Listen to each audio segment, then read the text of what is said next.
ચોથો પક્ષ આવે ત્યારે એવી વાતો થઈ રહી છે કે મત કાપવા માટે હોય છે, એના માટે તમે શું? તમે સમજાવો કે 160 સીટો બીજેપીની છે, શું જરૂર છે? કે કયા મત કાપ્યા? આપણા મગજમાં છે બધું. આ જે છે કે બીજેપીને 160 58 હોય, 150 થાય તો શું ફેર પડે? કોંગ્રેસને એક વધે તો શું ફેર પડવાનો? એટલે આ એક કાલ્પનિક વસ્તુ છે કે આના મત તમે કાપ્યા, આના મત તમે કાપ્યો. એવી ચર્ચા થાય છે કે જ્યારે જ્યારે ચૂંટણી આવે ત્યારે બાપુ ભાજપની મદદ કરવા નીકળે છે. કઈ મને એક દાખલો આપો ને. મારી મદદથી બીજેપી સરકારમાં જેવું તમારું માનવું છે? તો બીજેપીને આખી બીજેપીને ખભેલીને બેહાડી ત્યારે તમે ક્યાં હતા?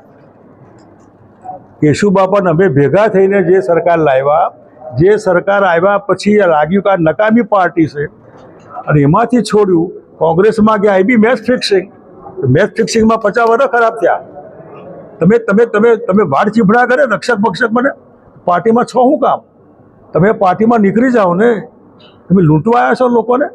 શંકરસિંહ વાઘેલાએ પ્રજાને લૂંટી નથી, છેતરી નથી, આપ્યું છે 2 હાથે ખોબલો ભરી ભરીને. લ્યો.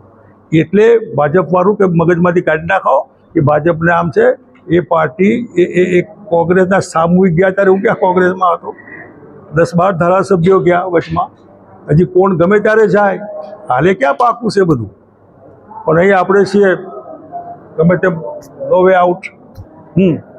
ઉમેદવાર જાહેર કરી દીધા તમારા જી.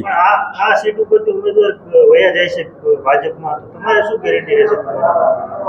અમે વાયા જાય તો પછી એમનું જે સામાજિક રીતે બહિષ્કાર કરવો જોઈએ, એને ઢંઢેરો એના ઘેર આગળ નગારા પીટવા પડે, બદનામી કરવી પડે.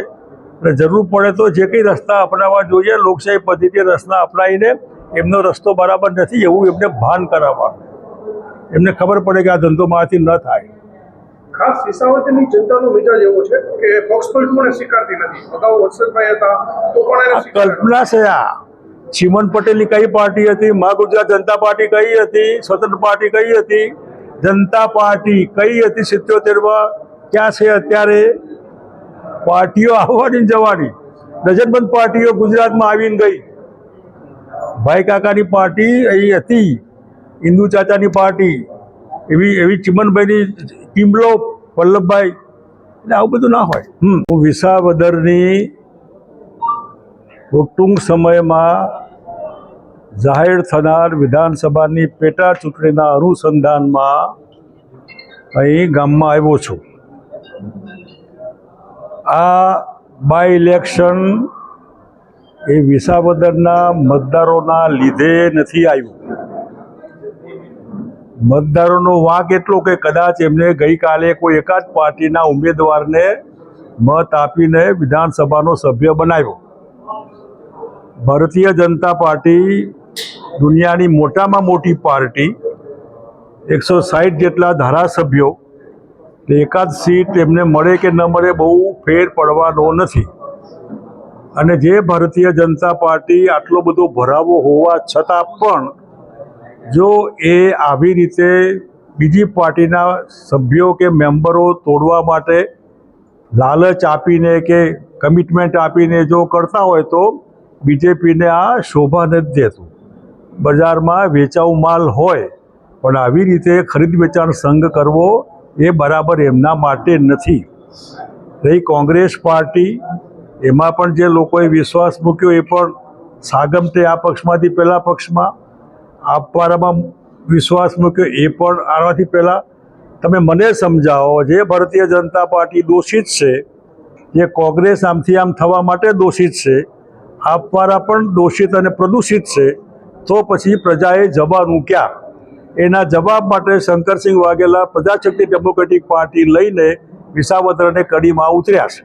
અને એમાં બહુ સારા મજાના ઉમેદવારો, જેવો સામાજિક રેપ્યુટેશન, મારા લાલજીભાઈ કોટડિયા, જે વિસાવદરના એક ખેડૂત આગેવાન, બધા સરપંચ એસોસિએશનના અનુસંધાનમાં પણ સારા સંબંધો, અમારા ધીરુભાઈ સાહેબ માજી ધારાસભ્ય, એમના પણ આશીર્વાદ, બાકીના બધા સમાજના આશીર્વાદના આધારે અમે આજે એમને આ મિટિંગમાં જાહેર કર્યા કે આવનાર પેટા ચૂંટણી જ્યારે આવે ત્યારે અમારા પ્રજાશક્તિ ડેમોક્રેટિક પાર્ટીના ભાલો લઈને ઉતરશે અમારા લાલજીભાઈ કોટડિયા. એવા ઠેકાણે ત્રણેય પાર્ટીઓના અનુભવો વિસાવદરની પ્રજાને છે. હું જાહેર જીવનમાં જ્યારથી છું ત્યારથી આ પક્ષ કે પહેલા પક્ષ પણ પ્રજાનું ભલું શેમાં હોય એના સિવાય કંઈ જ ન હોય. અહીં વિસાવદરમાં આવતાની સાથે માર્કેટ યાર્ડમાં કેશુભાઈ પટેલ સાહેબની પૂરા કદની પ્રતિમાને પાઘડી પહેરાવી, હાર પહેરાવ્યા. સરદાર સાહેબની પ્રતિમા એમને પણ ફુલહાર કર્યા. એવા ઠેકાણે મારે પ્રજાજનોને કહેવાનું કે અમારીને કેશુ બાપાની જોડી બહુ સરસ જોડી હતી, કોને તોડી. કમસે કમ વિસાવદરના મતદારોનો હું આભાર માનું છું કે એમને જ્યારે મેળ પડ્યો ત્યારે એમને પૂરા સમર્થનથી ગાંધીનગર મોકલી આપ્યા છે. કેશુ બાપા જ્યાં હતા, જે કંઈ પાર્ટીમાં હતા, એમાં ખેડૂત સિવાય કોઈ બીજી વાત નહીં. મગફળી ઉનાળુના પ્રણેતા કેશુભાઈ, MSPના પણ હિમાયતી કેશુભાઈ, આવા અનેક પ્રજાલક્ષી એવા ઠેકાણે ઇકોનો સવાલ હોય, MSPનો સવાલ હોય, નહેરની કેનાલ લાંબી કરવાનો સવાલ હોય, બીજા સવાલ હોય, એ કોઈ સવાલ આ એકાદ પેચાદ ચૂંટણીથી ઉકેલવાનો નથી.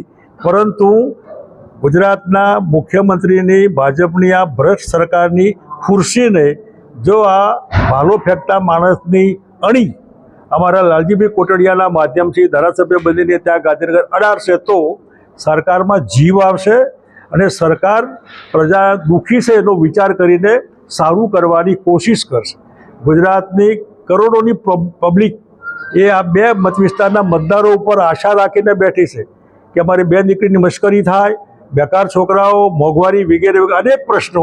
એ પ્રશ્નો આજે અમારા હાથમાં જવાબ આપવાનો નથી, પણ તમારા હાથમાં, વિસાવદરને કડીના મતદારોના હાથમાં છે. તો વિસાવદરને કડીના મતદારો પાસે ગુજરાતની પબ્લિક બહુ હૃદયથી આશા અપેક્ષા રાખીને અપીલ કરે છે કે અમારી લાગણીને માગણી ધ્યાન રાખીને ભારતીય જનતા પાર્ટીને ઘેર બેસાડજો અને બાપુની પાર્ટીને ગાંધીનગર મોકલી આપો તો આવતીકાલ આપણી ઉજળી લાગે.